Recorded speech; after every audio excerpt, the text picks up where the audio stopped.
అదే సమయంలో మీరు గాఢమైన ప్రేమలో పడ్డారు కదా? అవునమ్మా, మలయాళం డైరెక్టర్. అది కూడా ఎలా పడాల్సి వచ్చిందంటే, నేను డేట్స్ ఇచ్చినప్పుడు నాన్న నాకు తెలియకుండా వేరే క్రాస్ బెల్ట్ మణి అని మన హీరోయిన్ మీనా వాళ్ళ మేనమామ, ఆయన కూడా ఒక కాలంలో ఒక ఈ సి గ్రేడ్ టైప్ ఆఫ్ మూవీస్కి మంచి పెట్టింది పేరు ఆయన. నేను చేసే సినిమాలు కూడా సి గ్రేడ్ సినిమాలే అప్పుడు, బీసీ గ్రేడ్. మీరు అంత ఓపెన్ గా సిగరెట్ సినిమాలు చేశానని చెప్తున్నారు కదా, అది ముచ్చటేసని చూసి ఎంత నిజాయితీగా చెప్తున్నారని చెప్పండి మ్యామ్. ఆ టైంలో నాన్న వాళ్ళకి ఇచ్చారు, నేను వీళ్ళకి ఇచ్చాను. అప్పుడు ఆ లొకేషన్కి వచ్చి ఆయన రౌడీయిజం చేయపోయినారు, క్రాస్ బెల్ట్ మని. అప్పుడు ఇతను నేను భయపడి ఏడుస్తుంటే నన్ను ఒక రూమ్లో ఉంచి, నీకెందుకు నేను ఉన్నాను కదా, నేను సమాధానం చెప్పి పంపిస్తాను, వాళ్ళు మాకు చుట్టాలి అన్నట్టుగా అలాగే పంపించేసరికి అబ్బా నా లైఫ్ని సేవ్ చేసి అతను దొరికాడు అన్నట్టుగా బ్లైండ్గా పడిపోయినా ప్రేమలో. ఆ తర్వాత బ్రహ్మానందం గారి డైలాగ్ లాగా ప్రేమించింది తర్వాత ప్రేమించాల్సి వచ్చింది అన్నట్టుగా కొంచెం కొంచెం తెలుస్తుంది అతని గురించి 7 ఇయర్స్లో. అయినా కూడా ఏదో మొహమాటంలాగా కమిట్ అయిపోయినాం అన్నట్టు కదా అన్నట్టుగా చేస్తూ వచ్చాను. అందరూ చెప్తూ వచ్చారు పెద్ద జెన్యూన్ కాదు, చూసుకో అనేసి. ఇక లాస్ట్గా అతను కూడా బ్లడ్తో లెటర్స్ రాసేసి ఒక మన ఇప్పుడు ఆ హాట్ డ్రింక్స్ అవి తాగుతారు కదా, మన విస్కీ తాగే ఒక బాటిల్ లాంటి దానిలో, అది విస్కీనో మరి బ్రాందీనో తెలియదు, అందులో పాయిజన్ పోసుకుని తాగుతాను, ఇంటి ముందరకు వచ్చేసి చచ్చిపోతానని అంటే ఇంకా అందరికీ ఇంట్లో వాళ్ళకి ఇష్టం లేకుండానే బలవంతంగా నేనే నగలు కొనుక్కొని నేనే పెళ్లి బట్టలు కొనుక్కొని, జయకృష్ణ గారు కొనిచ్చారు పెళ్లి బట్టలు.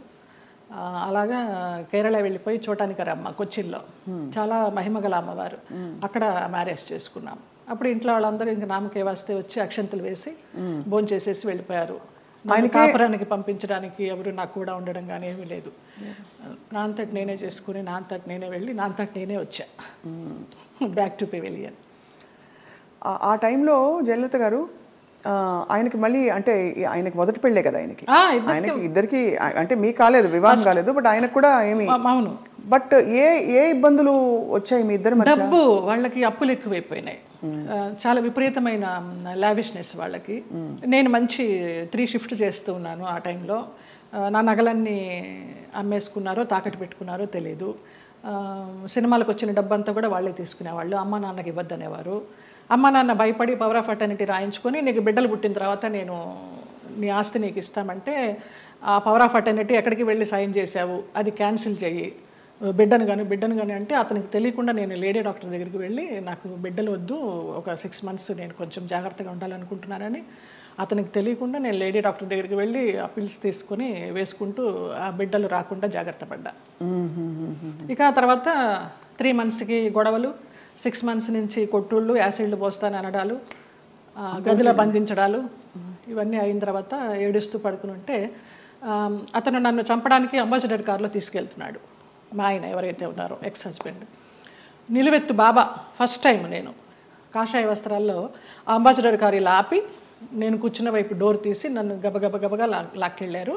ఆ మన్నాడు పరుచూరు గోపాలకృష్ణ గారు, చలపతిరావు గారు వీళ్ళంతా మన విరుగంబాకం పోలీస్ స్టేషన్కి ఫోన్ చేసి, ఇలాగ మా అమ్మాయి అపాయకరమైన పరిస్థితిలో ఉంది, మీరు వెళ్ళి ఆ అమ్మాయిని బయటికి తీసుకురావాలని చెప్పి అలా ఇంటికి తీసుకొచ్చారు నన్ను.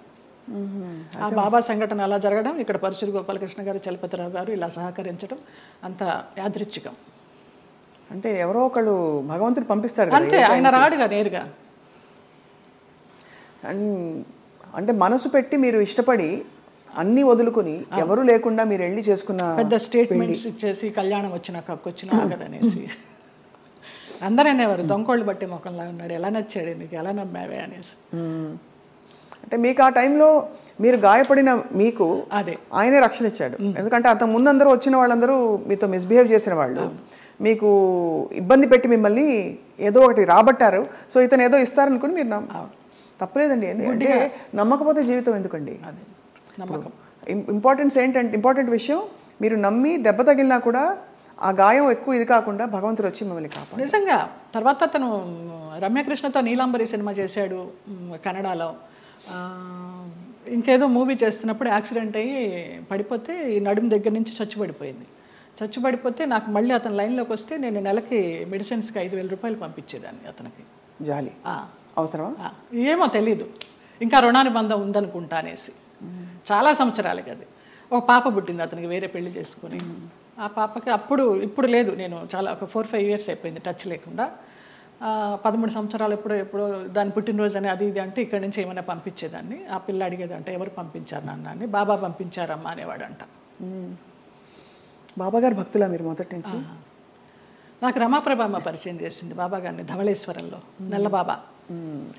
స్వతంత్ర భారతం అని మన నారాయణమూర్తి గారి సినిమాకి వెళ్ళినప్పుడు ఎందుకో గ్యాప్ వచ్చింది, నీకు ఒక బాబాని చూపిస్తారా అనేసి తీసుకెళ్ళారు ధవళేశ్వరం.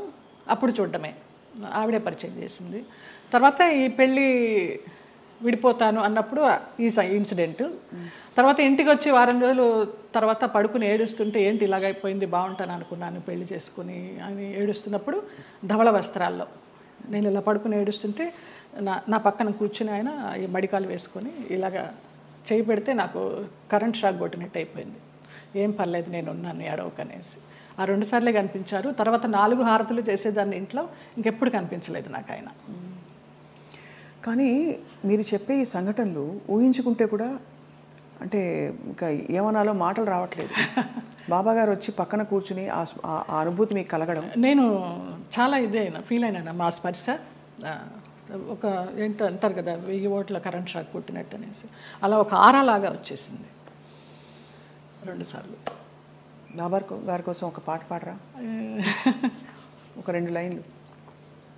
ఇక్కడే ఉన్నారు బాబా గారు అనిపించే అంత అద్భుతంగా చెప్పారు మీరు.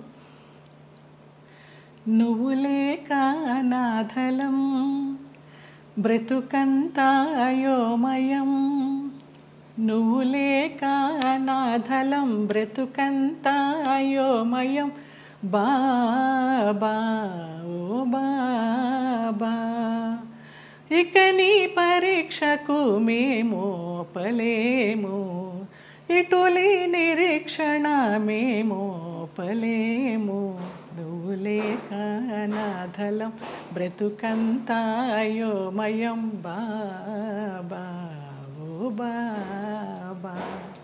ఎంత ముద్దుగా బుజ్జి తల్లిగా పాడారు. నాకు అది బ్రహ్మానందం గారు ఇచ్చారు ఆ బాబా.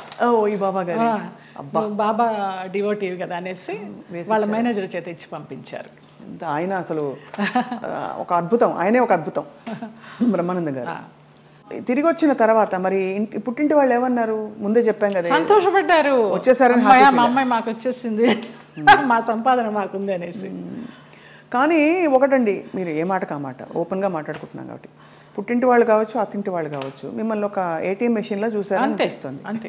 దానికోసం మీరు నలిగిపోయి, మీరు లోపల ఇదైపోయి వెళ్ళి, అప్పుడు నలగడాలు కూడా మనకి తెలియదు, అంత జ్ఞానం కూడా లేదు కాబట్టి మీకు సంతోషం. అంటే ఇగ్నోరెన్స్ ఇస్ బ్లిస్ అంటారు ఇంగ్లీష్లో. అదే ఏమో, నేను తెలుగు మీడియం, ఇంగ్లీష్ కూడా పెద్దగా రాదు, BA తెలుగు మీడియం. అంటే సింపుల్గా చెప్పాలంటే ఎవరి పిచ్చి వారికి రక్షణ, ఆనందం కాకపోయినా మీకు తెలియనితనమే మీకు మళ్ళీ కాపాడింది. ఆ తర్వాత మళ్ళీ ఇప్పుడు సినిమాలు వరుసగా పరచూరు గోపాలకృష్ణ గారు, ఎంత చలపతిరావు గారు మీకు చేసిన, వాళ్ళే నిలబెట్టారమ్మా. తర్వాత రామానాయుడు గారు వాళ్ళంతా వాళ్ళే నిలబెట్టారు. కాకపోతే అప్పుడు ఉన్నంత ఇది డిమాండ్ లేకుండా ఉండే. ఒకసారి పెళ్లి చేసేసుకుని వెళ్ళిపోయి మళ్ళీ వచ్చి నా క్యారెక్టర్లన్నీ అప్పుడు సనా చేసేది ఆ గ్యాప్లో. ఆ తర్వాత అలా వస్తూ వచ్చినాయి, కానీ ముందరంత ఆ 90s ఉన్నంత డిమాండ్ లేదు.